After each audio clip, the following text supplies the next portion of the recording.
Good evening, welcome to left and right. 1000 మంది దోషులు తప్పించుకున్న ఒక నిర్దోషికి శిక్ష పడకూడదని మన రాజ్యాంగం చెబుతోంది. మన చట్టాలు అలాగే పనిచేయాలని కోరుకుంటాయి. మొత్తం భారతీయ వ్యవస్థ అలాగే కోరుకుంటుంది. నిర్దోషులు తప్పించుకోవాలి కానీ దోషులు తప్పించుకోకూడదు, కానీ నిర్దోషులకు శిక్ష పడకూడదు అనేది మన మౌలిక సిద్ధాంతం. కానీ ఇవాళ భారతదేశంలో జరిగింది ఏంటి? ఒక అమాయకుడికి చాలా అన్యాయం జరిగింది. అన్యాయం కాదు, ఒక మాటలో చెప్పాలంటే అమాయకుడిని అన్యాయంగా ఉరిదీశారు. ఆ అమాయకుడు ఎవరో కాదు, అఫ్జల్ గురు. కేంద్ర హోంశాఖకి మంత్రిగా పనిచేసి ఆర్థిక శాఖ మంత్రిగా పనిచేసిన చిదంబరం మాటలు వింటుంటే అఫ్జల్ గురిని అన్యాయంగా ఉరితీసింది ఈ దేశం. మరి అప్పుడు చిదంబరం ఏం చేశారు? తన ప్రభుత్వంలో తాను ఆర్థిక మంత్రిగా ఉన్న యూపీఏలో ఉరితీస్తుంటే చూస్తూ ఊరుకొని ఇవాళ ఏ ఉద్దేశంతో అఫ్జల్ గురికి అన్యాయంగా ఉరిపడింది, అతను అంత తప్పు చేయలేదు అని మాట్లాడుతున్న చిదంబరం కరెక్టా, లేక అఫ్జల్ గురు ఉరి కరెక్టు, అఫ్జల్ గురు పార్లమెంట్ మీద దాడి చేయించాడు కాబట్టి, దాడి కుట్రలో ప్రధాన సూత్రధారుడు కాబట్టి అతను ఉరి తీయడం కరెక్టు అనేవారు కరెక్టా? ఏది నిజం? ఇదే ఇవాళ డిబేట్ నెంబర్ 1.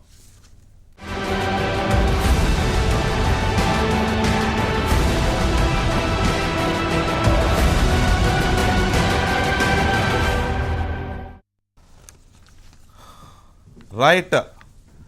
చాలా పెద్ద రాజకీయ నాయకుడు, చాలా కాలం హోంమంత్రిగా పనిచేశాడు, స్వతహాగా న్యాయవాది, చాలా అద్భుతమైన రాజనీతిజ్ఞుడు అంటూ హోంమంత్రిగా పనిచేసి గ్రీన్ హంట్ పేరుతో నక్సలైట్లను వెంటాడి చంపిన ఆరోపణలు పెంచుకున్న చిదంబరం చాలా కాలం ఆర్థిక మంత్రిగా కూడా పనిచేశారు. ఆయన హోంమంత్రిగా ఉన్నప్పుడు అఫ్జల్ గురు కేసుని విచారణ జరిగింది. ఆ తర్వాత ఆయన ఆర్థిక మంత్రిగా ఉన్నప్పుడు అఫ్జల్ గురికి ఉరిపడింది. అప్పుడు హోంమంత్రిగా సుశీల్ కుమార్ షిండే హోంమంత్రిగా పనిచేస్తున్న సందర్భం.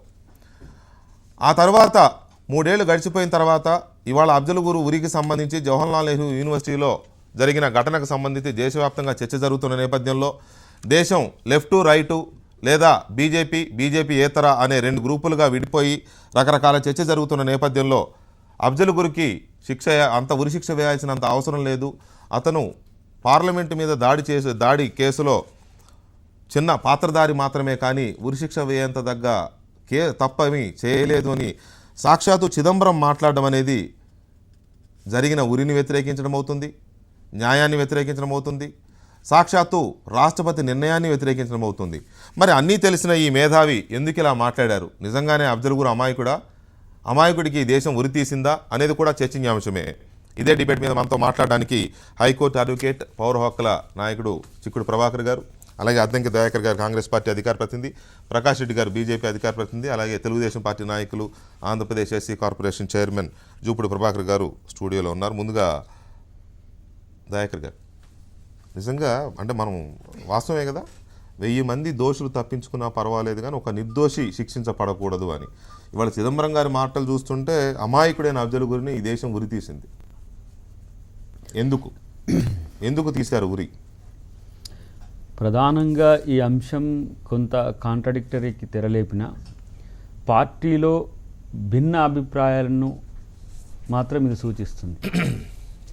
ఒకటి, ఇది ప్రభుత్వానికి సంబంధించిన అంశంగా కంటే కూడా లీగల్ ఎంటిటీతో చూడాల్సిన అంశం. ఇది బీజేపీ ప్రభుత్వం ఉన్న సమయంలో జరిగిన సంఘటన. ఇది కాందహార్ కూడా, ఇది ఫ్లైట్ హైజాక్ కూడా. అయితే ఒకటి, అప్పుడు ఛార్జ్ షీట్ వేసిన పోలీసింగ్ కానీ తర్వాత ఎవిడెన్సెస్ను తీసుకుంటున్నప్పుడు జరిగిన సంఘటనల ఆధారంగానే తీర్పులు వచ్చే అవకాశం ఉంటుంది. ఇప్పుడు గిలానీ అంశం కూడా ఇదే మొత్తుకుంటున్నాం. ఇప్పుడు జేఎన్యూలో గిలానీ ప్రొఫెసర్ వేర్పాటువాదానికి అనుకూలంగా జరుగుతున్న ఉద్యమాలలో కనీస సానుభూతి సహకారాన్ని చూపించినప్పటికి కూడా వాళ్ళ మీద ఇలాంటి ఒక సంఘటనలని తీసుకురావడం అనేది ఒక రివాజ్గా మారిన పరిస్థితి. ఇప్పుడు మావోయిస్టులు ఉన్నారు ఇక్కడ. మావోయిస్టుకు సానుభూతి పరులు సహజంగానే ఇక్కడ ఉండే అవకాశం ఉంటుంది. నూతన ప్రజాస్వామిక విప్లవ సిద్ధాంతం ఎంత మేరకు అది అఫ్జల్ గురిని ఎందుకు ఉరి తీశారు? నా స్ట్రెయిట్ క్వశ్చన్. అంతే, నేను ఏం అడగడం. మీ ప్రభుత్వం చిదంబరం గారు ఆర్థిక మంత్రిగా క్యాబినెట్లో ఉన్నారు. ఉరికి సంబంధించి రాష్ట్రపతికి క్షమాభిక్ష పిటిషన్ కూడా వచ్చింది. క్యాబినెట్లో చర్చించిన తర్వాత అది రాష్ట్రపతికి వెళ్ళింది. రాష్ట్రపతి గారు ఆమోదించిన తర్వాత ఉరి తీయబడ్డారు యూపీ హయాంలో. యూపీ ఎందుకు ఉరి తీశారు? నా స్ట్రైట్ క్వశ్చన్ మీ సమాధానం చెప్పగలిగితే యూపీఏ చెప్పండి. హయాంలో జరిగిన ఉరికి మూలం NDA 1లో ఉంది అని చెప్తున్నా. అవునండి, అది ఘటన జరిగింది. ఘటన జరిగిన పార్లమెంట్ మీద దాడి ప్రిమాఫేసి జరిగింది. ఏముంటాయి, అభియోగాలు ఏముంటాయి, వాటికి సంబంధించిన సాక్ష్యాధారాల పరిశీలన ఉంటుంది. ఇది పూర్తిగా కోర్టుకు సంబంధించిన అంశము. తర్వాత ఇది రాజకీయ పార్టీగా కాంగ్రెస్కు సంబంధించిన అంశంగా ఉండదు, ప్రభుత్వంగా UPA 2కి కూడా సంబంధించి ఉండే అవకాశం ఉండడానికి లేదు. నాకున్న లీగల్ అవగాహన మేరకు నేను చెప్తున్నా. ప్రత్యేకించి అఫ్జల్ గురు విషయంలో చాలా డిఫరెన్స్ ఆఫ్ ఒపీనియన్ కూడా వచ్చింది ఆ మధ్యన. తను అక్కడ ఈ పాకిస్తాన్కు సంబంధించి కానీ ఏదైతే కాశ్మీర్ వేర్పాటువాదానికి సంబంధించి కానీ దేశంలో ద్వితీయ శ్రేణి పౌరులుగా ముస్లింలు జీవించడానికి అవకాశం ఎక్కడదని ప్రశ్నించిన అఫ్జల్ గురువును టార్గెట్ చేసి కొన్ని మనువాద శక్తులు చేసిన కుట్రలో తను బలైంది అనేది ఒక చర్చ బయటకు వచ్చింది. దాన్ని ఎస్టాబ్లిష్ చేయడంలో మా ప్రభుత్వం ఉన్న వాటిని ప్రాసెస్ చేస్తుందే తప్పితే కొత్తగా వాళ్ళ మీద అభియోగాలు మోపాల్సిన అవకాశం కానీ బాధ్యత కానీ మాకు లేదు. ప్రభాకర్ గారు, 2001లో పార్లమెంట్ మీద దాడి జరిగింది. ఆ దాడిలో కొంతమంది పోలీసులు, కొంతమంది అమాయకులు చనిపోయారు. 2001 డిసెంబర్ 13. సో ఆ విషయంలో అఫ్జల్ గురు మీద కూడా కేసు పెట్టారు. 2008 నుంచి 2012 వరకు చిదంబరం గారు హోంమంత్రి. 2013లో మాత్రమే సుశీల్ కుమార్ షిండే గారు హోంమంత్రిగా ఉన్నారు. అప్పుడు మాత్రమే అఫ్జల్ గురు ఉరి జరిగింది. ఆయన ఇప్పుడు అంటారు అఫ్జల్ గురుకి అంత హెడ్డింగే చూడొచ్చు మనం, there are doubts over Afzal Guru's role in parliament attack Chidambaram. మీరు ప్రభాకర్ గారు, ఇది ఏ రకమైన రాజకీయం, ఇది ఏ రకమైన రాజనీతి ఇది? ఇప్పుడు ఈ ఉరికి సంబంధించి యూపీఏ ప్రభుత్వాన్ని తప్పుపట్టాలనా, అనుమతించిన రాష్ట్రపతి గారు తప్పుపట్టాలనా, శిక్షించిన కోర్టులను తప్పుపట్టాలనా? బేసికల్గా ఇక్కడ రెండు అంశాలని మనం చూడాల్సిన అవసరం ఉంటుంది. Though he was home minister at that time, ఫండమెంటల్గా అతను చిదంబరం అనే అతను కత్తికి రెండు వైపుల పదునున్నటువంటి ఒక అడ్వకేట్. అటు వాదించగలడు, డబ్బులు తీసుకొని ఇటు వాదించగలడు. హోంమంత్రిగా ఒక రాజకీయ నాయకుడు. ఇప్పుడు ఏ హోదాలో మాట్లాడుతున్నాడు అనేది మనం చూడాలి. అది కాంగ్రెస్ వాదిగా మాట్లాడుతున్నాడా, ఒక అడ్వకేట్గా మాట్లాడుతున్నాడా? అడ్వకేట్గా మాట్లాడితే హ్యూమన్ రైట్స్ గురించి మాట్లాడవచ్చు, లేకపోతే ఆ రోజు అతను బాధ్యత అంత లేదేమో అనుకుని ఈ రోజు ఏమైనా ఫీల్ అయ్యి ఉండొచ్చు. కానీ ఆ టైంలో దెన్ హోమ్ మినిస్టర్గా ఉన్నటువంటి చిదంబరం గారు ఈరోజు అలాంటి స్టేట్మెంట్, అంటే నేను అఫ్జల్ గురు అనే వ్యక్తి ఆ ఘటనలో 100% ఉన్నాడా అనేది నేను ఈరోజు పోదలుచుకోలేదు. అంటే మనం when you are giving a 2 statements from the same person, ఒకసారి పదవి ఉన్నప్పుడు ఒకసారి పదవి లేనప్పుడు, రెండవది హోమ్ మినిస్టర్గా ఉన్నప్పుడు హోమ్ మినిస్టర్గా లేకుండా ఒక అడ్వకేట్గా ప్రాక్టీస్ చేసుకున్నాడు. Now he is practising now. So ఈ విధంగా మాట్లాడటం అనేది తను కన్ఫ్యూజ్ అయ్యాడా లేకపోతే దేశాన్ని కన్ఫ్యూజ్ చేయదలుచుకున్నాడా ఒకటి. రెండవది అఫ్జల్ గురు ఆ రోజు తన గ్రూప్ తోటి కానీ లేకపోతే ఇండియన్ పార్లమెంట్ మీద దాడి చేసినటువంటి విధానాన్ని కానీ చాలామంది తప్పు పట్టలేదు ఆ రోజు. ఇది తప్పు అని సమర్థించిన వాళ్ళు ఎక్కువ ఉన్నారు, దీనిలో తప్పు లేదేమో అనేవాడు చాలా తక్కువ. ఆర్గ్యుమెంట్స్ రెండు వైపులు వచ్చిన. అయితే సుప్రీంకోర్టులో ఆర్గ్యుమెంట్స్ జరిగినప్పుడు ఆ రోజు అటువైపు అడ్వకేట్ ఉన్నారు, ఇటువైపు అడ్వకేట్ ఉన్నారు. రెండు వైపులు హ్యూమన్ రైట్స్ కోసం కానీ లేకపోతే దాన్ని ఇది బలహీనమైనటువంటి సమయాల్లో జరిగినటువంటి ఒక అంశంగా మాత్రమే చూడండి, లేకపోతే వాళ్ళు అక్కడ టోటల్గా పార్లమెంట్ని కిల్ చేయాలని రాలేదు, ఓన్లీ ఒక హెచ్చరిక మాత్రమే చేయడం కోసం వచ్చారు అని చెప్పినటువంటి ఆర్గ్యుమెంట్స్ కూడా ఉన్నాయి. సరే ఏదేమైనా సరే అదే ఆర్గ్యుమెంట్ ఎక్కడ దాకా వచ్చిందంటే యూనివర్సిటీస్ దాకా వచ్చింది. సెంట్రల్ యూనివర్సిటీకి వెళ్ళింది, JNUకి వెళ్ళింది. అఫ్జల్ గురు నినాదంతో వస్తే అంటే అఫ్జల్ గురు అనే నినాదం ఎక్కడ దాకా వెళ్ళిందంటే, సో అఫ్జల్ గురు అనే నినాదంతో వచ్చిన ప్రతి ఒక్కడు ఈ దేశానికి వ్యతిరేకం అనుకునే వెళ్ళిపోయింది. నేను మోదలుచుకోలే. ప్రభాకర్ గారు దయచేసి ప్లీజ్, జవహర్లాల్ నెహ్రూ యూనివర్సిటీలో జరిగిన ఘటన, దానికి సంబంధించి చర్చ మనం రోజు చూస్తూనే ఉన్నాం, చేస్తూనే ఉన్నాం. It's a different thing.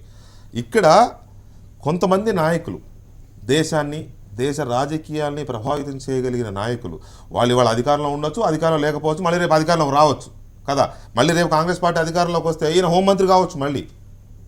So అందువల్ల దేశాన్ని ప్రభావితం చేయగలిగిన కొంతమంది నాయకులు అధికారంలో ఉన్నప్పుడు ఒక రకంగా, ఇప్పుడు అధికారం లేదు కాబట్టి ఇంకొక రకంగా మాట్లాడుతున్నారంటే ఏది నిజం? అఫ్జల్ గురుని కాంగ్రెస్ ప్రభుత్వం ఉరి తీసింది అన్నది నిజమా, లేదు అఫ్జల్ గురుని ఉరి తీసి మా ప్రభుత్వం తప్పు చేసింది అంటున్నది నిజమా? ఒకవేళ అది నిజమైతే కాంగ్రెస్ పార్టీ మూల్యం చెల్లించాలి. అఫ్జల్ గురు అనే అమాయకుడిని ఉరి తీసినందుకు కాంగ్రెస్ పార్టీ మూల్యం చెల్లించాల్సి ఉంటుంది. సుశీల్ కుమార్ షిండే బాధ్యత వహించాల్సి ఉంటుంది. మన్మోహన్ సింగ్ బాధ్యత వహించాల్సి ఉంటుంది. ఇంకా గట్టిగా మాట్లాడితే రాష్ట్రపతి బాధ్యత వహించాల్సి ఉంటుంది. ఎందుకంటే నిర్ణయం తీసుకున్నది ఆయన కాబట్టి, క్షమాభిక్ష రిజెక్ట్ చేసింది ఆయన కాబట్టి. ప్రభాకర్ గారు, వాట్ ఈస్ యువర్ ఒపీనియన్?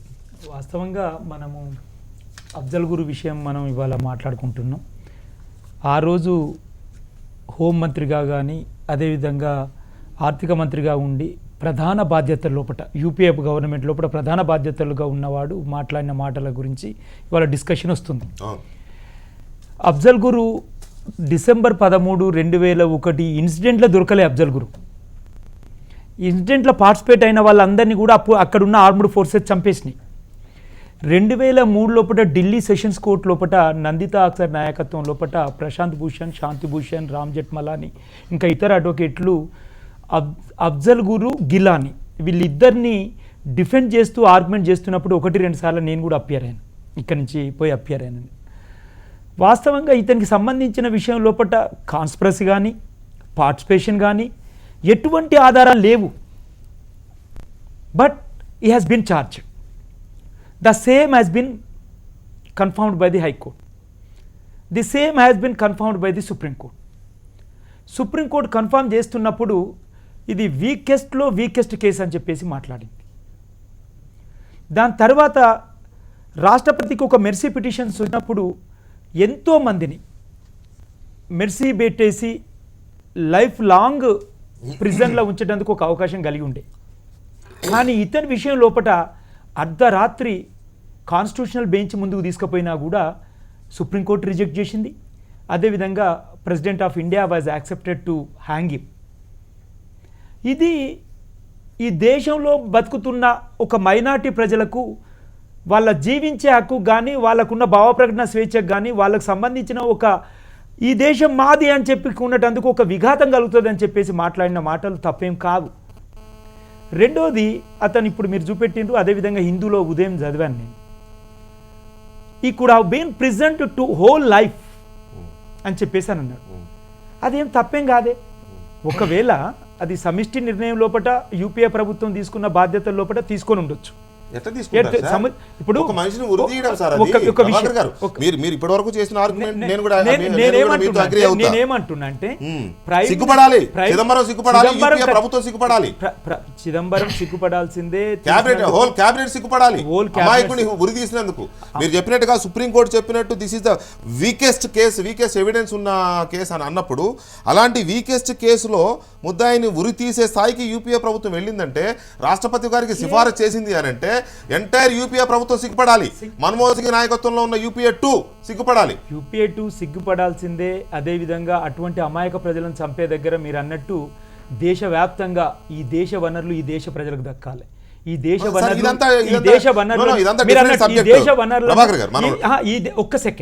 దేశ వనరులు మొత్తం కూడా ఈ దేశ ప్రజలకు సమపాలలో దక్కాలన్న వాళ్ళను మీరు అన్నట్టు గ్రీన్ హంట్ పేరు మీద ఉత్తర దక్షిణ భారతదేశం నుంచి మధ్య భారతదేశం వరకు చంపినవాడు. కానీ అతన్ని ఉరిదీయకపోనుండే అని చెప్పే ఇక్కడ మాటలు, ఆయనకు భావ ప్రకటన స్వేచ్ఛకు హక్కు ఉంది.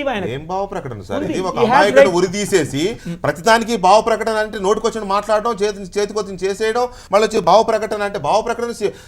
దయచేసి ప్రభాకర్ గారు, మేధావులు అనుకున్న ప్రతి వాళ్ళు కూడా ఈ భావ ప్రకటన అనే దానికి విస్తృతార్థాలు కల్పించి దానికి ఉన్న శాంక్టిటీని తీసేయొద్దు దయచేసి. My humble request you.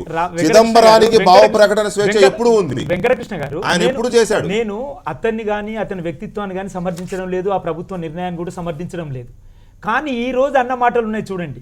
అతను లైఫ్ లాంగ్ జైల్లో పెట్టాల్సింది చంపేసిండ్రు అని చెప్పేసి అతను పొలిటికల్ అడ్వాంటేజ్ కొరకు ఫండమెంటల్ రైట్ కు సంబంధించిన విషయంలో ఆయన చేసింది అంత పెద్ద తప్పు కాదు. ఆయనకు ఒక జీవితకాల శిక్ష వేస్తే సరిపోయేది, కానీ ఉరి తీశారు అని ఎవరు తప్పుపడుతున్నాడు ఆయన? నేను చెప్తాను సార్. చిదంబరం గారు ఎవరు బాధ్యత వహించాలి ఇక్కడ? ఒక బాధ్యత రహితమైనటువంటి కేంద్ర మంత్రిగా ఈరోజు మాట్లాడుతున్నాడు, ఒక బాధ్యత రహితంగా మాట్లాడుతున్నాడని నా అభిప్రాయం. పర్సనల్గా అఫీషియల్ కూడా నేను ఇదే చెప్తాను, మా బాధ్యత రహితమైన ప్రకటన ఆయన చేశాడు. నెంబర్ 1. సుప్రీంకోర్టు వారు చెప్పారు వీకెస్ట్ వీక్ కాదు rarest of the rare cases అని చెప్పింది సుప్రీంకోర్టు. వీకెస్ట్ అని చెప్పలేదు, rarest of the rare cases, but మేము ఇవ్వక తప్పట్లేదు అన్నది. సుప్రీంకోర్టుకు చాలా కేసులు పడినాయి. కోర్టు ఏం మాట్లాడినా శిక్ష అయితే వేసింది కదా. శిక్ష నేను అప్పుడు వీకెస్ట్ ఆఫ్ ది మనం గౌరవించాలి కదా. వీకెస్ట్ ఆఫ్ ది వీక్ కేసులో high court has every right to దాన్ని క్యాన్సిల్ చేసే అధికారం ఉంది, సుప్రీంకోర్టుకు ఉంది క్యాన్సిల్ చేసే అవకాశం. ఈ రెండు పక్కన పెడితే సుప్రీంకోర్టు జడ్జిమెంట్ వచ్చిన తర్వాత 4 సంవత్సరాలు ఆయన మెర్సీ పిటిషన్ పెండింగ్ ఉంది. ఒక్క రోజులో ఫైనల్ చేయలేదు. ఒక్క రోజు అప్పుడు హోం మంత్రి అది నేను చెప్పదలుచుకున్నప్పటి ఈయన హోం మినిస్టర్ ఉన్నప్పుడే ఆ ఫైల్ సుప్రీం ఆయన దగ్గర ఆయన మినిస్ట్రీలో ఉంది. అప్పుడు ఎందుకు మెర్సీ పిటిషన్ యాక్సెప్ట్ చేయాలి ఆ రోజున? Being a home minister, you are culprit in the total story. Yes. He was the home minister when the mercy petition case was in front of the home ministry. Home ministry, he is the person. He is and pending ఎందుకు పెట్టినాడు? నువ్వు ఎందుకు దాన్ని yes it is the rarest of the rare case, I can postpone this, and why don't you recommend to the president of India then? ఈరోజు మాట్లాడుతున్నావు this ridiculous statement has given to yesterday. ఇది దుర్మార్గం, దేశద్రోహం అనేటువంటి statement. అంటే ఒక రకంగా దేశద్రోహం అనేటువంటి పదం కనుక అప్లై చేస్తే ముందు అప్లై చేయాలి. ఏం పద్ధతి అది మాట్లాడదు? ఒక హోమ్ మినిస్టర్గా ఉండి నీ దగ్గర అవకాశం ఉండి నీ దగ్గర నీ టేబుల్ మీద ఫైల్ ఉంటే నువ్వేం రాసినావు? 4 ఏళ్ళు పోస్ట్ పోన్ చేస్తావా? 4 సంవత్సరాలు ఒక్కరోజు ఆగలే.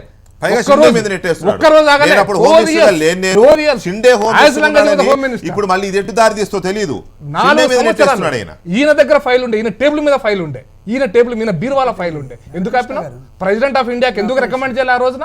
నీ చేతిలో ఫైలే కదా, ఎందుకు చేయాలి ఆ రోజు? నీకు కేసు యొక్క మెరిట్స్ తెలిసి ఉంటే ఎందుకు చేయలేదు? అందుకోసమైనా ఈ టోటల్ ఎపిసోడ్ లా చిదంబరం మీద ఫస్ట్ కలిపి 4 సంవత్సరాలు మెర్సీ పిటిషన్ దగ్గర పెట్టుకుని ఈయన మారిన 6 నెలలకు ఉరితీశారండి అఫ్జల్ గురిని. 2013లో 6 నెలలకు ఉరితీశారు. 6 నెలలకు ఉరితీస్తే సుశీల్ కుమార్ షిండే ఉన్నాడు అప్పుడు హోమ్ మినిస్టర్గా, నేను లేను కానీ అలా జరిగి ఉండాల్సింది కాదు అని అంటే ఏంటి దాని ఉద్దేశం ఏంటి? నాకు అర్థం కావట్లేదు. ఈయన ఎవరిని తప్పుపడదలుచుకున్నాడో. అంటే ఒకవేళ నాకు మన వాళ్ళు ఎక్స్పర్ట్స్ దీన్ని క్లారిఫై చేయాలి, including yourself. Mercy petitions finalize చేసేది ప్రధానమంత్రి, హోమ్ మినిస్టరా? That's the main question. Cabinet అండి, రాష్ట్రపతి డెసిషన్ తీసుకుంటారు. Recommendation government, president will decide. On the recommendations of home ministry and through cabinet, the file will go to president. On the recommendations of home ministry number 1, at that time Chidambaram was home minister, cabinet minister. He is the culprit. That is the case. ఆయన కానీ తిట్టుకుంటున్నాడు. మీకున్న doubt ఏంటో చెప్పండి. ఇంతకీ అఫ్జల్ గురి అమాయకుడా చిదంబరం అమాయకుడా? మీకేమనిపిస్తుంది నాకు అది చెప్పండి. నేను జరిగిన ఎపిసోడ్ని నాకు కొంచెం క్లారిటీ ఇవ్వండి మీరు ఫస్ట్. మీకు క్లారిటీ ఇవ్వాల్సిన అవసరం మీకు అన్ని తెలుసు కానీ సార్. అప్పుడు హోమ్ మినిస్టర్ గా ఉంది హ్యాంగ్ చేసినప్పుడు సుశీల్ కుమార్ షిండే, అవునా? am I correct? అవును. Is a Dalit. అవును, దళితుడు. అవును. అక్కడికి వచ్చాడు. నేను ఇందాక అందే అన్నా చిదంబరం దీన్ని ఎటు తీసుకెళ్తున్నాడని అన్నది. అందుకే నేను సార్ నేను తీసుకొచ్చింది అందుకే సుశీల్ కుమార్ షిండే మీద నెట్టేసే ప్రయత్నం చేస్తున్నాను అన్న. అందుకే అంటే సుశీల్ కుమార్ షిండేకి మెర్సీ పిటిషన్ని శాంక్షన్ చేసే అధికారం లేకపోతే ఆ డిస్క్రిప్షన్ పవర్ ఆయనకుంటుందా? లేకపోతే అంతకుముందు హోమ్ మినిస్టర్గా ఉండి ఫైనాన్స్ మినిస్టర్గా ఉండి టోటల్ క్యాబినెట్ ని తనకున్న ఇంగ్లీష్ తోటి మాయ మంత్రాలు చేసే చిదంబరం అనుకుంటుందా? లేకపోతే వీళ్ళందరికీ హెడ్ అయినటువంటి ప్రధానమంత్రి ఉంటుందా? ఇక్కడ చిదంబరం హోమ్ మినిస్టర్గా ఉన్నటువంటి షిండే మీద నెట్టేయాలని చూస్తే ఇక్కడ ఎవరు అంత అమాయకులు నేను అంటున్నది అదే. ఒకటేమో నేను అప్పుడు హోమ్ మినిస్టర్గా లేరు షిండే ఉన్నాడు అని అంటాడు అంటూనే, సో అదేమైనా జరిగితే వాళ్ళు తీసుకుని నిర్ణయం అటు నెట్టేసే ప్రయత్నం చేస్తారు. అందుకే నేను చెప్పింది it is a double edged knife. Double edged knife. ఆ రోజు తన నిర్ణయాన్ని ప్రకటిస్తూ తను ఏం మాట్లాడకుండా, లేకపోతే డాక్టర్ గారు చెప్పినట్టుగా తన టేబుల్ మీద ఫైల్ ఉన్నప్పుడు ఏం చెప్పాడో తెలియకుండా, ఈరోజు తన బాస్ ఒక తప్పు చేశాడనో లేకపోతే తన బాస్ ఒక ఆర్గ్యుమెంట్ని తీసుకున్నాడనో తనకు అనుకూలంగా తన వాదన మార్చుకొని ఈరోజు ఈ నిర్ణయం నాది కాదు, లేకపోతే ఉరిశిక్ష ఇవ్వకుండా ఆయన్ని జీవితకాలం వేసి ఉండాల్సింది. ఈ ఈ ఈ డ్యూయల్ వర్డ్స్ ఏవైతే ఉన్నాయో, this is not correct to the country. And మీరెవరంటే మాట్లాడుతూ చిదంబరం గారిని, మీరెవరంటే ఈ దేశాన్ని లీడ్ చేసినటువంటి వ్యక్తులు. ప్రధానంగా ఈ రాష్ట్రం విడిపోయేటప్పుడు సౌత్ ఇండియాలో ఆంధ్రప్రదేశ్ బలంగా ఉందని ఆంధ్రప్రదేశ్ని విడగొట్టమని చెప్పినటువంటి ఒక పెద్ద వ్యక్తి. ఎందుకంటే దీక్ష చేస్తే బయటకు వచ్చి డిసెంబర్ 9న స్టేట్మెంట్ చదివిన వ్యక్తి. ఎంత ఆపర్చునిజం, ఎంత అవకాశవాదమా? ఈరోజు జరిగినటువంటి విషయాన్ని మీరు కరెక్ట్గా ఇది జరిగిందని చెప్పలేని ధైర్యం లేనట్టు పిరికి పందలు. ఆ రోజు ఏమైనా డిసెంట్ ఉందా? ఆ రోజు ఏమైనా క్యాబినెట్ లో ఏం లేదు. డిసెంట్ అసలు how can you say like ఎక్కడైనా అంత అవసరం లేదు, మనం ఉరి తీయాల్సిన అవసరం లేదు, డిసెంట్ ఎక్కడైనా కనిపిస్తుందా? నేను Is there any proof? అడుగుతున్నా. సరే ఇదే చిదంబరం గారు ఆ రోజు ఈయన ఉరిశిక్ష చేయకుండా జీవితకాలం ఖైదీ అంటున్నా. Dissent ఏమైనా ఉందా అంటున్నా. బతుకుండేవాడు ఈ రోజు Yeah. బతుకుండేవాడు. ఇంత గొడవే లేదు కదా. నిన్న మాట్లాడండి, ప్రపంచంలో పోపు వాటికన్ సిటీ నుంచి పోపు మాట్లాడాడు, అవును. మనకి జీవితాన్ని ఇచ్చే అధికారం లేనప్పుడు తీసే అధికారం ఎక్కడ ఉందని మాట్లాడాడు. దయాకర్ గారు, ఇలాంటి వాటికి ఇలాంటి ఎవరు కింద బాధ్యత సమాధానం ఎట్లా వహిస్తారు వెనక్కి ఇప్పుడు? వస్తాయి? ఎవరు బాధ్యత వహిస్తారు? ఈ దేశంలో ఒక దుర్మార్గం ఏంటంటే మైనారిటీల యొక్క విలువైన కోరికలను సమర్థించిన దేశ వ్యతిరేకులం కావాల్సి వస్తుంది. సమస్య అది. ఇప్పుడు మెజారిటీ లానంగా విన్నాం కానీ మెజారిటీ ప్రజలు తప్పు మాట్లాడినా అది కరెక్ట్ అనాల్సిన దుస్థితి ఇప్పుడు ఈ దేశంలో రావడం అనేది ఇలాంటి. అంటే మీరు ఈ చర్చలో ఇలా మాట్లాడుతున్నారు కదా, గత చర్చలో అఫ్జల్ గురు అనేటోడు దేశద్రోహి, మనం మద్దతు చెప్తే దేశద్రోహులకు మద్దతు ఇస్తారా? ఈ దేశంలో అఫ్జల్ గురు లాంటి నాయకులకు కూడా మీరు మద్దతు చెప్తారా అని నిలదీసిన ఈ ఏం పదాలు అనాల వాళ్ళని మరి? ఇలా ఇప్పుడు మీరు ఇటువైపు వచ్చినప్పుడు ఇది జీఓఎంకు సంబంధించి మేము ప్రతి అంశానికి గ్రూప్ ఆఫ్ మినిస్టర్స్తో మేము ఎగ్జిక్యూట్ చేయడం జరిగింది. ప్రతి అంశం మీరు ఏదైనా తీసుకోండి, ఎవ్రీథింగ్. హోమ్ మినిస్టర్ దానికి వినండి హోమ్ మినిస్టర్ బీజేపీకి సంబంధించింది కాదు. వాళ్ళు ఇప్పుడు స్మృతి ఇరానీ దత్తాత్రేయము జీవోఎం కాదు, వెంకటకృష్ణ గారు ఏది ఈమె ఏం మినిస్టర్ ఆయన ఏం మినిస్టర్ లెటర్ రాష్ట్రానికి జీవోఎం టాపిక్ డైవర్ట్ కావద్దు. నేను ఎందుకు చెప్తున్నా, చిదంబరం ఆత్మ పరిశీలనను కాస్త తనను అంతర్మదనం వైపు తీసుకువెళ్లకుండా తనను ముద్దాయిగా చేసే ప్రయత్నం చేసినా నష్టం లేదు. కానీ ఇక్కడ జరిగిన సంఘటన విషయంలో మీరిచ్చిన సాక్ష్యాలకే మేము నిర్ణయం తీసుకుంటే కూడా తప్పు అన్న మీరిచ్చిన నిర్ణయాన్ని నేను మ్యానిపులేట్ చేసి గనక తను నిర్దోషి అని గనక నేను వదిలేస్తే ఎన్డీఏ హయాంలో పెట్టిన కేసుకి ఆనాడు వారిచ్చిన సాక్ష్యాలను బేస్ చేసి ఒకవేళ అది కాదని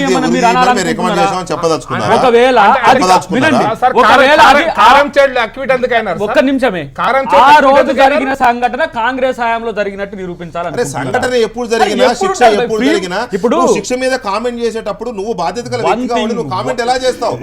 పైగా నేను ఆయన మాట తీరు ఎలా ఉందంటే, ఒకవేళ ఉరినాటికి నేను కూడా హోమ్ మినిస్టర్ గా ఉంటే అది జరిగేది కాదు అనే రకంగా మాట్లాడాడు ఆయన. ఒకటి నేనేమంటున్నా, మనం మొదట చూడాల్సింది ఏంటి, ప్రథమంగా చూడాల్సింది కాదండి.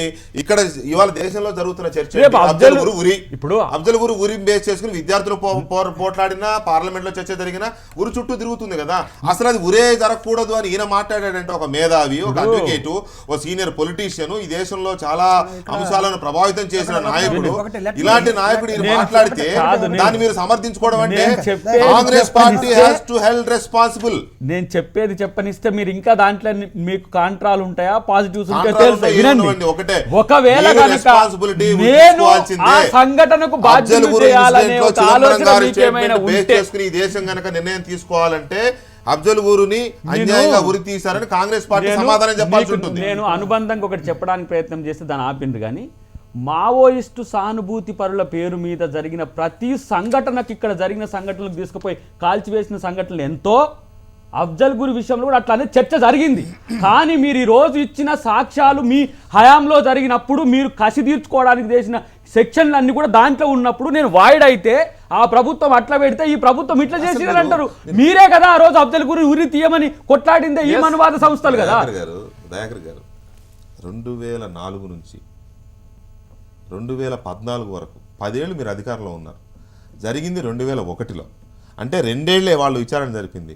10 ఏళ్ళు మీరు ఒక్క నిమిషం సార్ దయాకర్ గారు ప్లీజ్, 10 సంవత్సరాలు విచారణ జరిపారు మీరు. లాంగ్ డ్యూరేషన్, అది 10 years మీరు విచారణ జరిపి మీ హయాంలో ఉరితీసి వాళ్ళు ఇచ్చిన సాక్ష్యాలు అంటే వాళ్ళు ఏది ఇస్తే తీసేసుకుంటారా? ఒక వ్యక్తికి ఉరి తీసే విషయంలో ఎవడు ఏది చెప్తే ఫాలో అయిపోతారా? మీకంటూ ఒక గవర్నమెంట్ లేదా? సంఘటన జరిగిన 15 రోజుల నుంచి 45 రోజుల వరకు వచ్చిన అంశాల ప్రాతిపదికనే మిగతా కాంగ్రెస్ పార్టీ తీసుకొచ్చాడు, పెట్టాల్సిన అవసరం లేదు. ఒక కేసు 3-4 స్టేజ్ల్లో కూడా ఉంటుంది. జిల్లా కోర్టు ఉరి తీస్తే హైకోర్టుకి వెళ్తారు, హైకోర్టు నుంచి సుప్రీంకోర్టుకి వెళ్తారు, సుప్రీంకోర్టు నుంచి సుప్రీంలో మళ్ళీ బెంచ్కి వెళ్తారు. ఒక్క నిమిషం, ఇన్ని అంశాల్లో కేసు అయిన తర్వాత ఉరి తీసి ఇవాళ ఆ ఉరి మీద మాట్లాడటం అంటే మీరు ఎవరినో టార్గెట్ చేయబోయి మీరు ఇవాళ సెల్ఫోన్ వేసుకున్నట్టు ఉంది. వాస్తవంగా ప్రకాష్ రెడ్డి గారు మాట్లాడిన దానికి భారతదేశ పార్లమెంటరీ వ్యవస్థ లోపట జరిగిందని చెప్పబడుతున్న దాడిని సుప్రీంకోర్టు మళ్ళోసారి రేరెస్ట్ అని అనలే, వీకెస్ట్ సరే సరే, అది పోనివ్వండి. ఏదైనా దాడి జరిగింది, దాన్ని సమర్థించడం అంటే మనల్ని మనం తెచ్చుకోవడం, మనల్ని మనం అవమానించుకోవడం. రెండోది, ఆ దాడి విషయం లోపల అఫ్జల్ గురుకు సంబంధించిన ఎటువంటి ప్రాథమిక సాక్ష్యాధారాలు కానీ బలమైన సాక్ష్యాధారాలు లేవు అని చెప్పేసి ఆయా కోర్టులు నమ్మినా కూడా ఇది పార్లమెంటరీ వ్యవస్థ మీద జరిగిన దాడి అని చెప్పేసి పోలీసు వాళ్ళు నిరూపిస్తున్నారు కాబట్టి ఇతనికి ఉరిశిక్ష చేయక తప్పదు అని చెప్పేసి ఆ జడ్జిమెంట్స్లలో సాక్ష్యం లేకుండా కోర్టు ఊరేసే అవకాశం లేదు కదా ప్రభాకర్ గారు. అంటే నేను అడ్వకేట్ కాదు, కానీ నాకు తెలిసిన వాస్తవం ప్రకారం సాక్ష్యం లేకుండా కోర్టు శిక్ష వేయదు. పోలీసు ఒక మాట అంటే మీరు డైవర్ట్ చేస్తున్న కనపడుతుంది నాకు. బాధ్యత గల అడ్వకేట్ గా మీరు పౌర హక్కుల కోసం పోరాడండి. అయ్యో, నేను ఇప్పుడే ఒకటి చెప్పదలుచుకున్నా మీకు చాలా స్పష్టంగా. జడ్జి గారికి డిస్క్రియేషన్ పవర్ ఉంది. ఏంటి, సాక్ష్యం లేకపోయినా శిక్ష వేసే డిస్క్రిప్షన్ పవర్ జడ్జి గారికి ఉంటుందా? డిస్క్రిప్షన్ పవర్ మీద హైకోర్టు పోయేటందుకు ఎవరికైనా అథారిటీ ఉంది. ప్రకాష్ రెడ్డి గారు చెప్పినట్టు కారంచేటి కేసులో కాదు, చుండూరు కేసు లోపల హైకోర్టు అక్విటల్ చేసింది, దాన్ని సుప్రీంకోర్టు స్టే చేసింది. ఆ జడ్జిమెంట్ను ఎల్ నరసింహారెడ్డి గారు బెంచ్ ఇచ్చిన జడ్జిమెంట్ను సుప్రీంకోర్టు స్టే చేసింది. చుండూరు కేసుకు సంబంధించి చుండూరు కేసు లోపల ఏ దుర్మార్గం అయితే జరిగిందో ఆ బాధితుల వైపు నిలబడి సుప్రీంకోర్టు స్టే ఇచ్చేసింది. రెండు విషయాలు ఇక్కడ మనం మాట్లాడేది. మీరే చెప్పండి. కంప్లీట్ చేస్తాను. లేదు సార్, మీరే చెప్పండి, నేను మిమ్మల్ని అడుగుతున్నా. నేను అనేది ఏంటంటే దీనికి ఇంకా 4 యాడ్ చేసి ఒక మాట మీరు చెప్పండి సార్. దీనికి ఇంకొక 4-5 కేసులు యాడ్ చేసి ప్రజలకు అర్థం కాకుండా మాట్లాడారు. ప్రేక్షకులకు అర్థం కావాల్సింది ఒకటే, ఒక్క నిమిషం సార్, ఒక స్పెసిఫిక్ గానే ప్రేక్షకులకు అర్థం కావాల్సింది ఏంటంటే యూపీఏ ప్రభుత్వంలో 2013లో అఫ్జల్ గురిని ఉరి తీశారు. ఇది ఫ్యాక్ట్. ఓకే, చిదంబరం అప్పుడు కేంద్ర ప్రభుత్వంలో కీలకమైన వ్యక్తి, ఆర్థిక మంత్రిగా ఉన్నారు. ఉరి తీయడానికి 6 నెలల ముందు వరకు ఆయనే హోంమంత్రిగా ఉన్నారు. ఇవాళ ఆయన అఫ్జల్ గురిని ఉరి తీయకుండా ఉండాల్సింది, ఆయన అంత పెద్ద తప్పు చేయలేదని మాట్లాడుతున్నారు. ఇది కరెక్టా? ఏది కరెక్ట్? చిదంబరం కరెక్టా? చేసిన దుర్మార్గాల లోపల ప్రధాన బాధ్యత వహించాల్సింది చిదంబరం గారు. మనం అఫ్జల్ గురించి మాట్లాడదాం, మిగతా దుర్మార్గాల గురించి. అందులో భాగంగానే ఎన్డీఏ హయాం లోపల అతని మీద ఛార్జ్షీట్ మోపబడి కోర్టులో విచారణ జరపబడి ఆ తర్వాత 10 సంవత్సరాలు యూపీఏ ప్రభుత్వం లాగదీయలేదు.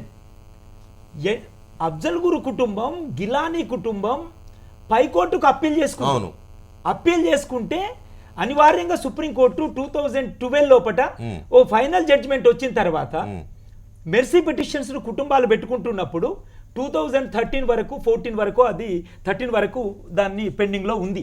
అది మొత్తం లాగదీయడమో లేకపోతే ఏం కాదు, సుప్రీంకోర్టు జడ్జిమెంట్ వరకు కూడా వెయిట్ చేసిండ్రు. వాళ్ళ కుటుంబ సభ్యులు అప్పీల్ చేసుకున్నారు. అందులో భాగంగా ప్రొఫెసర్ గిలానీ గారికి అయితే ఎటువంటి సంబంధం లేదు. అతను యాక్చువల్గా అతను దీంట్లో పార్టిసిపేట్ కాదు, ఆ భావజాలం కాదు, అసలు ఒక డెమోక్రటిక్ రైట్ గురించి కొట్లాడుతున్నవాడు ప్రొఫెసర్ గిలానీ లాంటి వాళ్ళు. అతనికి సంబంధమే లేదని చెప్పేసి కొట్టేసేసింది. ఇతని విషయం లోపల ఇతను సూత్రధారిగా ఉన్నారు అని చెప్పేసి అఫ్జల్ గురుకు సంబంధించిన విషయం లోపల కూడా ప్రాథమిక సాక్ష్యాలకు సంబంధించి ఉరి వేయవలసినంత సాక్ష్యాలు లేవు అని చెప్పేసి సుప్రీంకోర్టు అభిప్రాయపడ్డది. కాకుంటే రేపు ఒకసారి జడ్జిమెంట్ ను మళ్ళొకసారి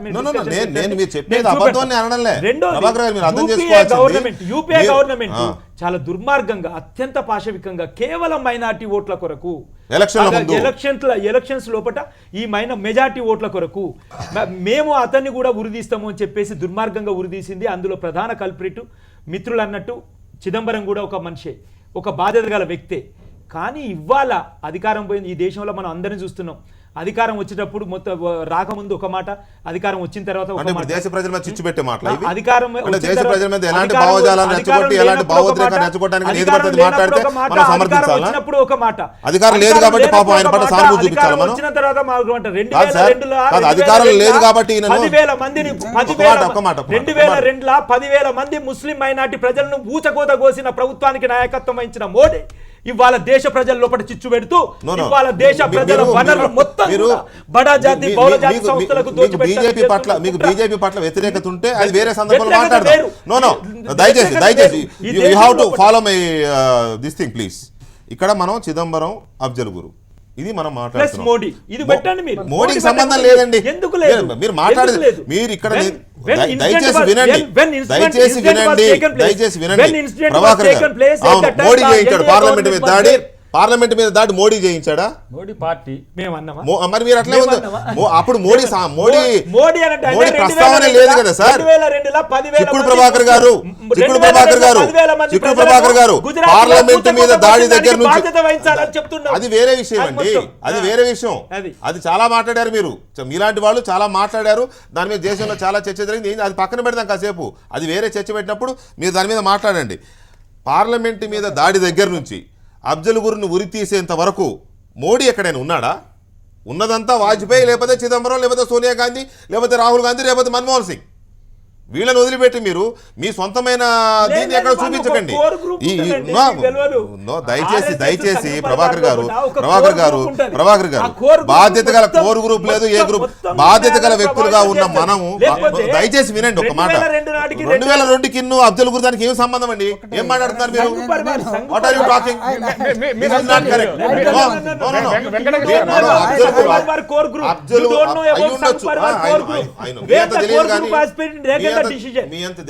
సంఘ Parivar has been taken the decision that has to be implemented by the government. That has been implemented by the government. Influence the Manmohan Singh government అంతే కదా. నాకు కూడా కొంత తెలుసు. ఇక్కడ సంబంధం లేని ప్రస్తావన తీసుకురావడం ద్వారా కేసును డైల్యూట్ చేసే ప్రయత్నం. మీకు చిదంబరం విషయంలో దాన్ని ఎక్కువ మాట్లాడడం ఇష్టం లేకపోతే అది చెప్పండి, దాన్ని డైల్యూట్ చేసే ప్రయత్నం చేయదు. ప్రభాకర్ గారు one second see the whole thing, దీన్ని మనం మన పర్స్పెక్టివ్ని మనం మర్చిపోయి మాట్లాడితే కొంచెం ప్రాబ్లం వస్తుంది. అంటే మనం ఇంటలెక్చువల్గా కాదు, ఈ డిబేట్ని మీరు చాలా సూటిగా ఈ దేశంలో ఉన్న ప్రజలకి ఒకటే ప్రశ్న. దానికి నాకున్నటువంటి పర్స్పెక్టివ్లో సుప్రీంకోర్టు, హైకోర్టులు ఏమి వర్డిక్ట్ ఇచ్చాయో పక్కన పెడద్దాం.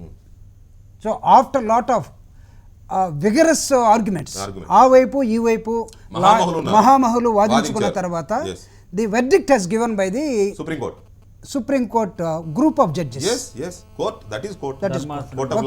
Okay. 5 bench or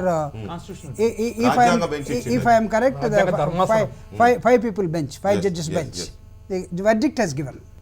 సో దాని మీద ప్రభాకర్ గారు లాంటి వాళ్ళు, తర్వాత తమ్ముడు దయాకర్, నాలాంటి వాళ్ళు చాలా మంది మామూలుగా డిస్కస్ చేసాం, మీలాంటి వాళ్ళు కూడా చేశారు.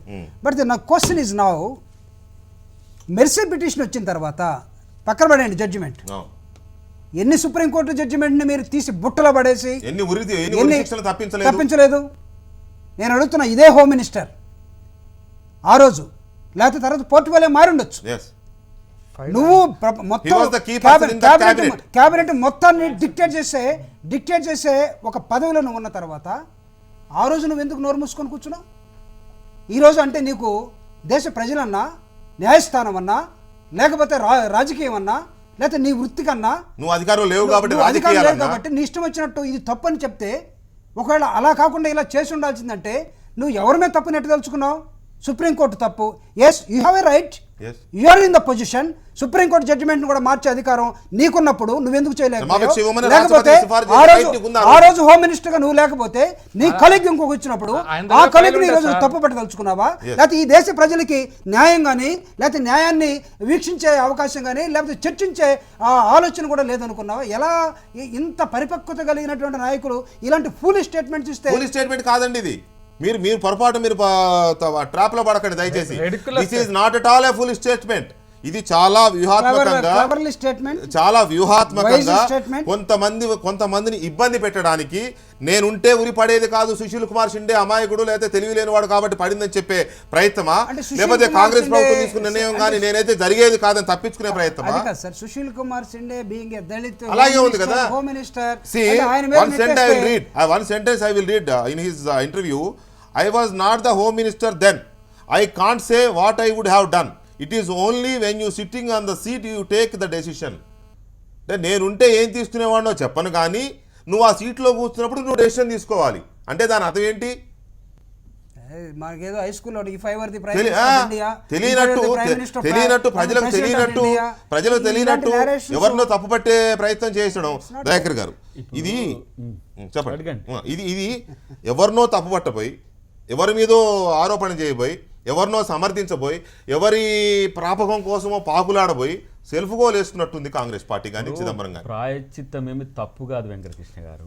అరే ఒక మనిషి ప్రాణం తీసి వినండి, ప్రాయశ్చిత్తం అంటారు, వినండి, మాట్లాడుతున్నారు మీరు. వినండి, నేను చెప్పేదానికి వింటే దాంట్లో నేను అందుకనే చెప్తున్నది. ఒకవేళ మీకే చెప్తున్నా, ఒకవేళ చిదంబరం ప్రాయశ్చిత్తం అని అనుకుంటే ప్రాయశ్చిత్త పడే రైట్ కూడా మీకు లేదు. ఎందుకంటే మీరు రాజ్యాంగ పరిధిలో ఉరి తీశారు. ఎస్ డెఫినెట్గా. ఎందుకంటే మొత్తం ఈ కాంగ్రెస్ పార్టీ కాదు, ప్రాయశ్చిత్తపడాలి. ఈ దేశానికి స్వాతంత్రం తెచ్చి సెక్యులరిజం అనేది పెట్టినాం కదా, అది మాకు అసలు రైట్ లేదు. అసలు మమ్మల్ని అందరినీ కూడా ఉరి తీయాల్సిందే. షిండే మీద నెట్టేయడం సెక్యులరిజం. షిండే మీద నెట్టేయడం సెక్యులరిజం. స్వాతంత్రం తెచ్చింది మీరేనా? వీళ్ళే ఈ దేశానికి వీళ్ళే. ఇక కాకపోతే వీళ్ళే అందరూ తెచ్చారు. BJP Congress party Indira Congress party తీసుకొచ్చింది. మీరు కాదు. ఈ దేశ ప్రజలు దశాబ్దాల తరబడి ఇంకా శతాబ్దాల తరబడి పోరాడి ఇందిరా కాంగ్రెస్ పార్టీ శతాబ్దాల తరబడి పోరాడి తీసుకొచ్చింది స్వాతంత్రం. ఝాన్సీ నేను లక్ష్మీబాయి, చెప్పేది టిప్పు సుల్తాన్ సూటిగా లాంటి వాళ్ళు వింటే మీకు- అమెరికన్ సామ్రాజ్యవాదానికి సార్ వ్యతిరేకంగా షిండే మీద బ్రిటిష్ నెట్టివేయడం colonialism సెక్యులరిజమా? వ్యతిరేకంగా మై పోరాడి క్వశ్చన్ టు యు. నన్ను మాట్లాడనీయకపోవడం స్ట్రైట్ వల్ల ప్రశ్న మీ మీకు. చర్చకు ఫలప్రదం వస్తుంది నో, నో, మీరే అనుకుంటే చెప్పండి. మీ మిమ్మల్ని ఇష్టం. అడుగుతున్నా, మిమ్మల్ని చెప్తున్నా. మిమ్మల్ని 4:1 అడుగుతున్నాను. లో మీరు మీరు 4:1 గెలవాలనుకుంటే కాదు సార్. మీకు ఇక్కడ గెలవండి. ప్రభాకర్ గారి సపోర్ట్ కొంత ఉంది. ఆయన ఉండదు. ఉంటది. అట్లెట్లుంటది? నేను ఒకటే వారికి మాకే మీరు- వైరమా?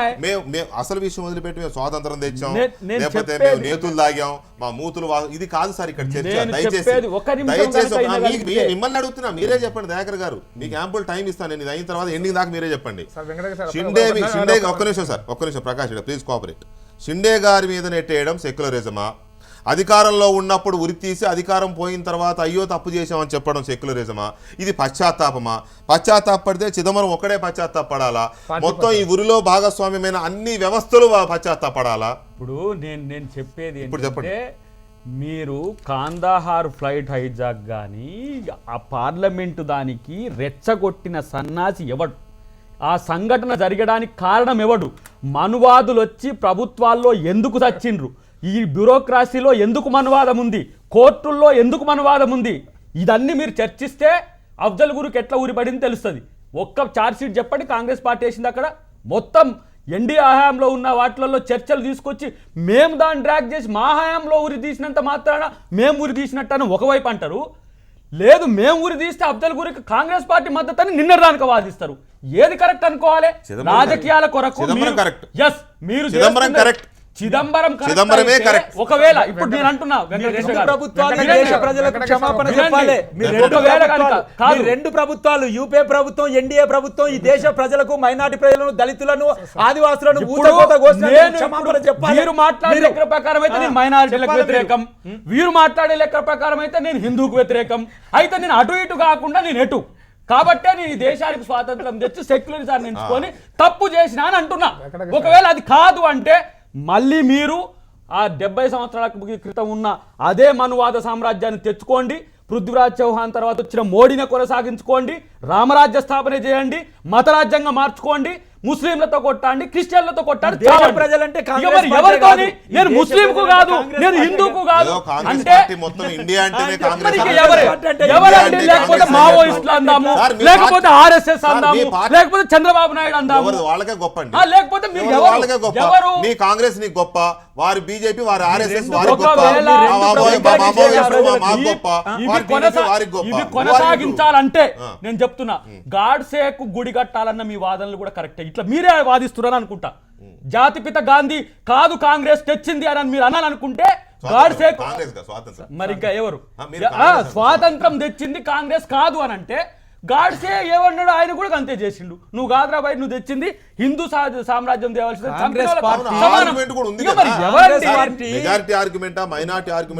ఎవరు పోనీ నేను భగత్ సింగ్ ను ఉరి తీస్తున్నప్పుడు భగత్ సింగ్ ను ఈ దేశ పౌరుడు, ఈ దేశానికి నాయకుడు, పీడిత ప్రజల ముద్దు బిడ్డ ఉరిదీస్తున్నప్పుడు ఒక్క మాట మాట్లాడలేని గాంధీ, ఒక్క మాట మాట్లాడలేని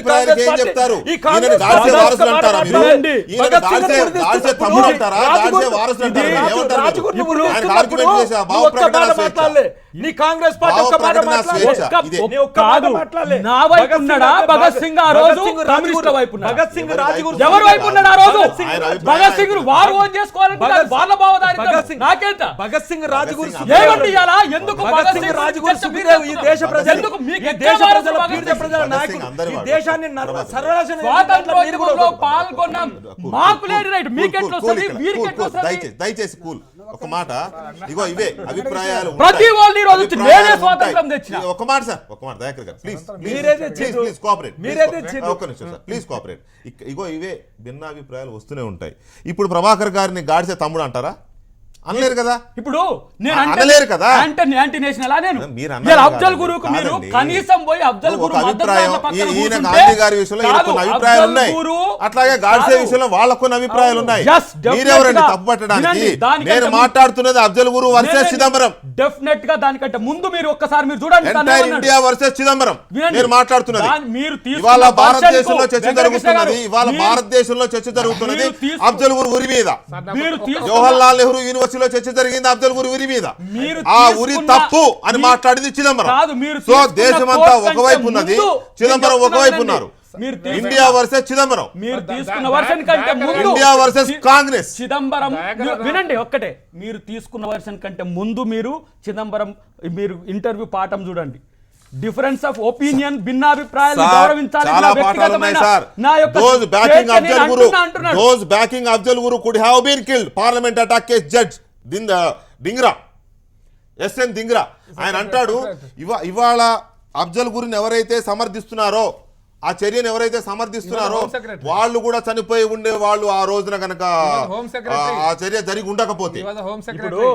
మరి ఇదే అనకూడదు, మనం ఎవరో చనిపోవాలని మనం కోరుకోకూడదు. కానీ ఎవరైనా ఆ రోజు పోలీసులు అమాయకులు చనిపోయారు, కానీ కొంతమంది పొలిటీషియన్లు ఎంపీలు కనుక ఏమైనా జరగరాని జరుగుంటే ఎలా మాట్లాడేవారండి రాజకీయ పార్టీలు? చిదంబరం ఈ స్టేట్మెంట్ వాళ్ళు ఇచ్చి ఉండేవాడా? ఇవ్వడానికి ఉండేవాడా? అసలు ఆ రోజు పార్లమెంట్ లోపల కనుక వాళ్ళు వెళ్ళగలిగితే చిదంబరం ఉండేవాడా ఈ స్టేట్మెంట్ ఇవ్వడానికి? వెంకటకృష్ణ గారు మౌలికమైన ప్రకాష్ రెడ్డి గారు ఒక్క మౌలికమైన ప్రశ్న వేసేటప్పుడు మీరేమో ఎస్కేప్ అవుతున్నారు. ఈ రోజు ముస్లింలు ఈ రోజు భారతదేశానికి ఎందుకు వ్యతిరేకమవుతున్నారు? దానికి కారణం ఎవరు? పార్లమెంట్ మీద దాడికి కారణం ఎవరు అనేది ఎవరు చర్చించారు? భారతదేశానికి వ్యతిరేకం కావడం లేదు, ఈ రోజు వ్యతిరేకలు అవుతున్నట్టుగా మీరు మాట్లాడుతున్నారు, మీరు సృష్టించే ప్రయత్నం చేస్తున్నారు. ఈ దేశంలో ఒక్కొక్క నిమిషం సార్, ప్రకాష్ రెడ్డి గారు, ముస్లింలు ఏవైనా కొన్ని పార్టీలకు వ్యతిరేకులేమో కానీ దేశానికి వ్యతిరేకులు కాదండి.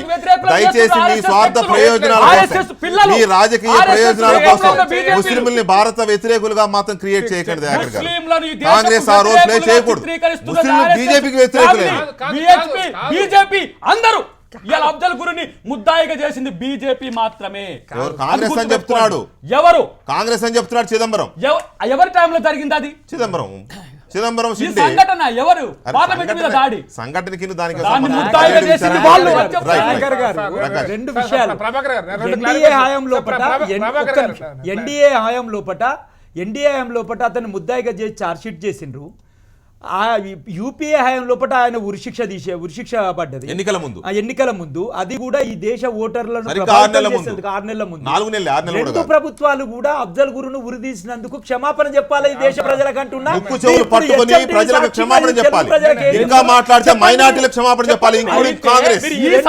రెండు ప్రభుత్వాలు ఈ సందర్భంలో సుప్రీం కోర్టు ఏం చేయాలనో మీరు చెప్పాలి. మరి ఎవరు చెప్పాలి? తీర్పిచ్చింది నేనా? కాంగ్రెస్ పార్టీని దోషిగా చేయాలనే వ్యూహంలో ఉన్నారు. రాష్ట్రపతి దగ్గర అంటే సుప్రీం కోర్టు మాత్రం ఎవరు నిర్ణయాలు ఇచ్చేది?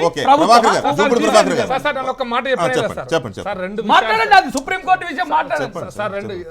దయాకర్ గారికి ఒకటే సమాధానం చెప్పాలి. చెప్పాలి దయాకర్ గారికి ప్రభాకర్ రెండు విషయాలు రెండే పాయింట్ చెప్తాను సార్. అఫ్జల్ గురు విషయంలో ఎన్డీఏ ప్రభుత్వంలో జరిగింది, ఛార్జ్ షీట్ వేశారు. యాకూబ్ మొహమ్మద్ విషయంలో ఎవరు వేశారు సార్? యాకూబ్ మెమర్ ఎవరు వేశారు?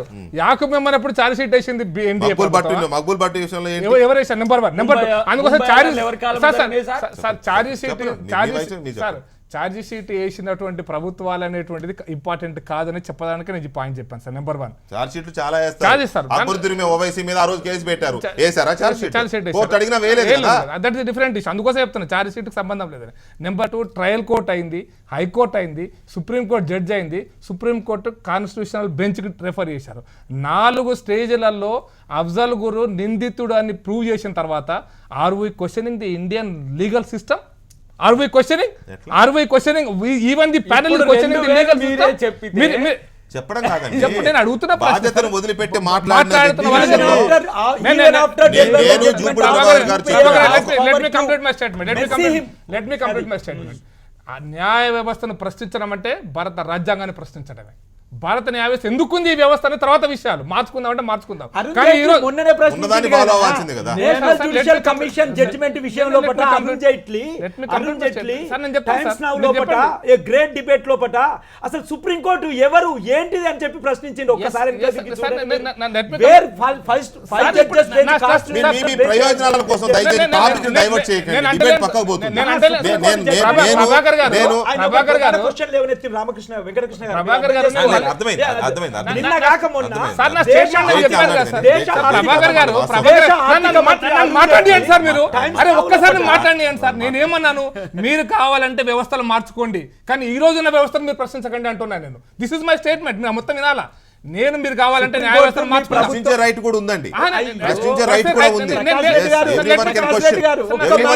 నా మాట అయిపోయినాక మీరు చెప్పండి సార్. నేను న్యాయ వ్యవస్థను జడ్జిమెంట్ ఇచ్చింది, హోమ్ మినిస్ట్రీకి వచ్చింది, రాష్ట్రపతి నిర్ణయం తీసుకున్నాడు. ఇన్ని జరిగిన తర్వాత అఫ్జల్ గురికి ఎన్డీఏ ప్రభుత్వం క్షమాపణ చెప్పాలంటే అఫ్జల్ గురు మీకు డిఫరెన్స్ ఆఫ్ ఒపీనియన్ ఉండొచ్చు కానీ న్యాయ వ్యవస్థను, భారత రాష్ట్రపతిని, భారత ప్రభుత్వం యొక్క నిర్ణయాలను ఏ నిర్ణయాలైనా సరే దాన్ని వ్యతిరేకించి క్షమాపణ మేము డిమాండ్ చేస్తాం.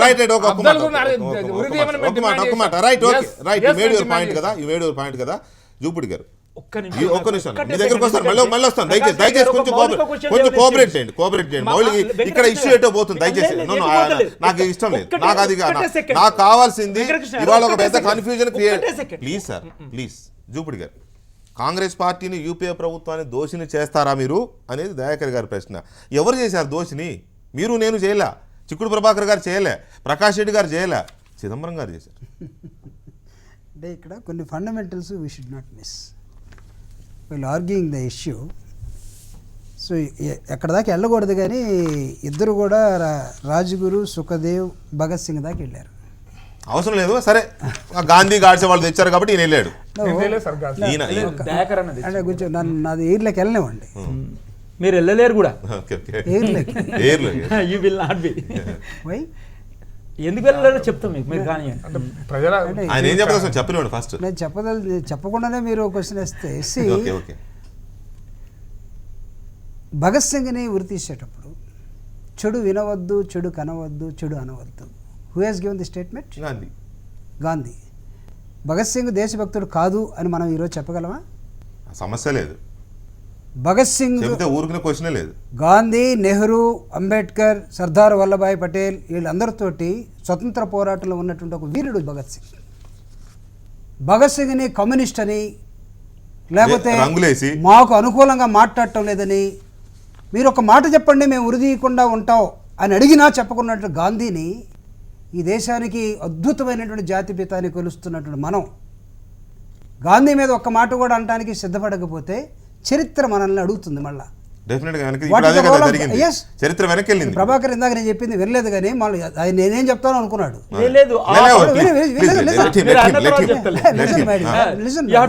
అంటే if you go into the history లోపలికి వెళితే కాంగ్రెస్ పార్టీ ఒక్కటే ఈ దేశానికి స్వతంత్రం తీసుకొచ్చింది, మిగతా రాజకీయ పార్టీలు మిగతా భావాలు లేవు అనే ఒక వాదాన్ని మనం పెట్టి చూపించాలనుకుంటే ఫెయిల్ అవుతాం. Along with the Congress party ఆ రోజు కనబడదు. ఎస్, గాంధీతోటి కాంగ్రెస్ తోటి నిమ్న వర్గాల నుంచి వచ్చిన ఒకే ఒక మగాడుగా ఉండి అంబేద్కర్ విభేదించాడండి. కాంగ్రెస్ మొత్తం కాంగ్రెస్ తెచ్చిందంటావా?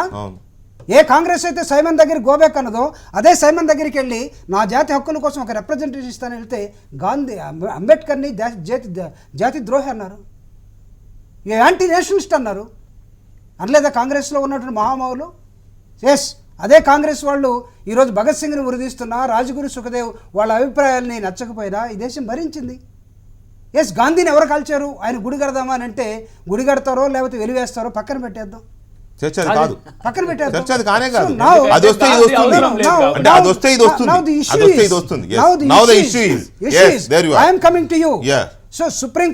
సుప్రీం కోర్టుని మనం ఇక్కడ చర్చిద్దామా Yes, లేదా పక్కన అది చెప్తే పెడదాం. చాలు. సుప్రీంకోర్టును కూడా పార్లమెంట్ చర్చిస్తుంది. హూ ఇస్ కొలీజియం అని అడిగినటువంటి ఫైనాన్స్ మినిస్టర్ ఇక్కడ కనబడతా ఉన్నాడు. అవును, అరుణ్ జైట్లీ. అంటే మీరు వేసిన కొలీజియానికి Open సుప్రీంకోర్టు ప్రశ్నిస్తే ఇది ఉండటానికి లేదని నువ్వెవడే చెప్పడానికని సుప్రీంకోర్టును అడిగిన రాజకీయ వ్యవస్థను మనం చూస్తున్నాం, మన క్యాబినెట్ ని మనం చూస్తున్నాం. దాన్ని మాత్రం మాట్లాడకూడదని తప్పించుకుంటున్నాం. మాట్లాడవచ్చు. రెండవది, కమింగ్ టు ది ఇష్యూ, మీరు లేపినటువంటి ఫండమెంటల్ ప్రశ్న ఇది about the courts. Courts has given judgement and the government kept quiet. It is in public court. నాకేమి తెలియనట్టుగా ప్రభుత్వం ఉన్నది. కానీ mercy petition after decade time, లేకపోతే వాళ్ళ కుటుంబం తరపున ఇదిగో మాకు ప్రాణభిక్ష పెట్టండి అని ప్రభుత్వం దగ్గరికి వచ్చినప్పుడు పెట్టే అవకాశం మీకున్నా, మీరు చెడు వినవద్దు చెడు కనవద్దు అన్నట్టుగా ఉన్నటువంటి ఆ ప్రభుత్వ అధినేత ఈరోజు ఇంకొక వ్యక్తి మీదకి, ఇంకొక పార్టీ మీదకి ఈ అంశాన్ని నెట్టేసి నేను ఆ రోజు అనుకున్నాను ఈ రోజు జరగకుండా ఉండవచ్చు అనటం అది బాధ్యత రాహిత్యం అని నేను చెప్పను. కనీసం కుటుంబానికి కూడా తెలియజేయలేదు. ప్రజల్లో ఒక చెడు సిగ్నల్స్ తీసుకెళ్లే ఒక బాధ్యతారాహిత్యమైన ప్రకటన చాలా. ఎందుకంటే అది చాలా సీనియర్ పొలిటీషియన్. మీరు అర్థం చేసుకోవాల్సిన అధికారం రావడానికి మోడీ లాంటి వాళ్ళైనా, చిదంబరం లాంటి వాళ్ళైనా, లేకపోతే రాహుల్ గాంధీ లాంటి వాళ్ళైనా, లేకపోయేది ఉంటే అరుణ్ జైట్లీ లాంటి వాళ్ళైనా ఏదైనా మాట్లాడతారు. రైట్. ఫైనల్ గా ఏదైనా మాట్లాడతారు. మొత్తం చిదంబరం స్టేట్మెంట్ ని కాంగ్రెస్ పార్టీ ఓన్ చేసుకుంటుందా?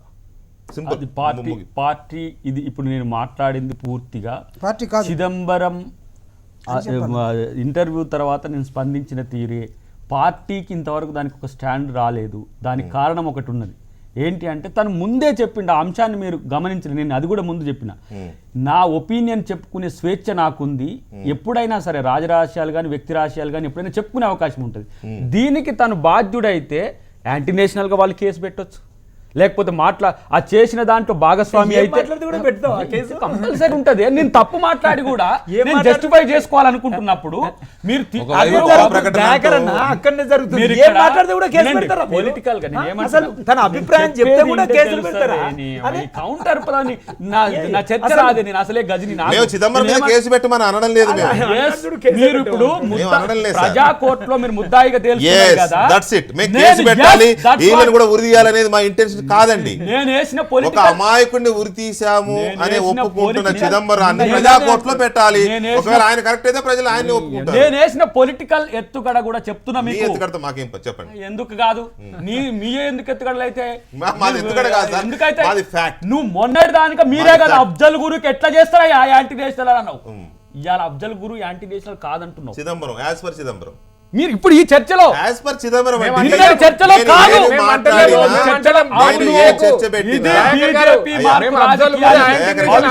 మరిన్ని సినిమాలు చూస్తారు వెంకటకృష్ణ గారు. చూడండి, బీజేపీ సినిమా చేస్తే మీరు విలన్ యాక్ట్ చేయండి, మీరు హీరోలు అవ్వండి. బీజేపీ పడితే ఈ దేశమే ఆగమ్య గోచరం అవుతుంది. ఎందుకు అధికారం బీజేపీకి ఇచ్చిండ్రో ప్రజలే ఆత్మ పరిశీలన చేసుకోండి. అన్న మాటలు మీరు రికార్డ్ చేసుకోండి. రేపు భవిష్యత్తులో మళ్ళీ చర్చించుకుంటాం. నేను నాతో వాదించిన ప్రతిసారి మనం చర్చించుకున్నాం, తర్వాత అది ప్రూవ్ అవుతుంది. రేపు చూడండి ఏ రకంగా ఎన్డీఏకి వచ్చిందో డెఫినెట్ గా ఉంటది. ఎందుకుండదు? నేను వ్యక్తిగతంగా నేను అంటున్నా, మనువాదపు ఛాయలున్న వ్యక్తులు ముస్లింలను వ్యతిరేకులు చేయాలని చూస్తున్నారు. చిదంబరంకి అది అనిపించింది అనుకుందాం, మీరు ఎందుకు దాన్ని యాక్సెప్ట్ చేయరు? డిఫరెన్స్ ఆఫ్ ఒపీనియన్ ఎందుకు రెస్పెక్ట్ చేయరు? Sonia Gandhi we should honour the difference of opinion also. Dayakar గారు, భావ ప్రకటన స్వేచ్ఛను గౌరవిద్దాం మనం, నో డౌట్. చిదంబరాన్ని అరెస్ట్ చేయాల్సిన అవసరం లేదు. కానీ బాధ్యత గల వ్యక్తిగా, దేశానికి నాయకత్వం చేసిన వ్యక్తిగా ఒక మాట, తన హయాంలో జరిగిన అంశాన్ని ఈ రోజు తప్పుపడుతున్నాడంటే అది హత్య అయి ఉండాలి. నేనేమంటున్నా, డెఫినెట్ గా that was a murder. Supreme court that was a murder అనే విషయంలో మీరు ఒక్క మాట ఎవ్వరు దట్ వాజ్ ఎ మర్డర్. ఇది చిదంబరం గారు మాట్లాడింది కరెక్ట్ అయితే అది హత్య అయి ఉండాలి. ఆ హత్యను అంగీకరించడానికి కాంగ్రెస్ పార్టీ సిద్ధంగా ఉందా?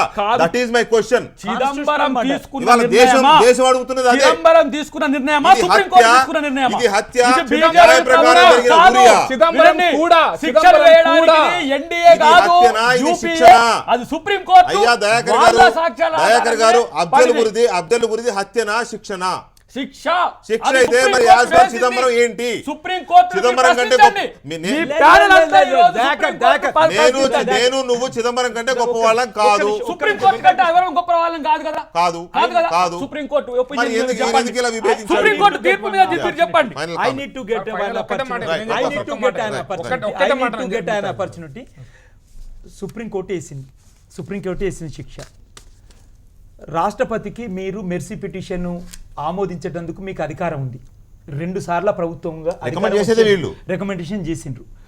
చేయాల్సిన ఆవశ్యకత ఉండే. ఈ దేశ ప్రజల మీద, ముస్లిం మైనార్టీల మీద, ఆదివాసుల మీద, దళితుల మీద మీకు ఒక నిజాయితీ గల కమిట్మెంటే ఉంటే అఫ్జల్ గురును జీవితకాలం ప్రిజన్లోనే పెట్టండి, మీరు మెర్సీ పిటిషన్ ఆమోదించండి అని చెప్పేసి రాష్ట్రపతి ప్రణబ్ ముఖర్జీ గారికి ఎందుకు రికమెండ్ చేయలేదు? ఎందుకు చేయలేదు? ఇప్పుడు ఎందుకు మాట్లాడుతున్నావు? ఇప్పుడు ఎందుకు మాట్లాడుతున్నావు? అధికారం కొరకు మళ్ళీ అధికారం రైట్. ఈ చర్చ మీద ప్రజలు ఏమనుకుంటున్నారు? ఒక్క నిమిషం సార్, ఒక్క నిమిషం. ఈ చర్చ మీద ప్రజలు ఏమనుకుంటున్నారు? ఒకసారి వాట్సాప్ రియాక్షన్స్ చూద్దాం. WhatsApp reactions please. WhatsApp reactions please. దేశ సార్వభౌమత్వంపై దాడి చేసిన అఫ్జల్ గురు లాంటి ఉగ్రవాదిని సమర్థించడం అంటే అంతకన్నా ఆత్మసదృశ్యం ఇంకోటి కాదు.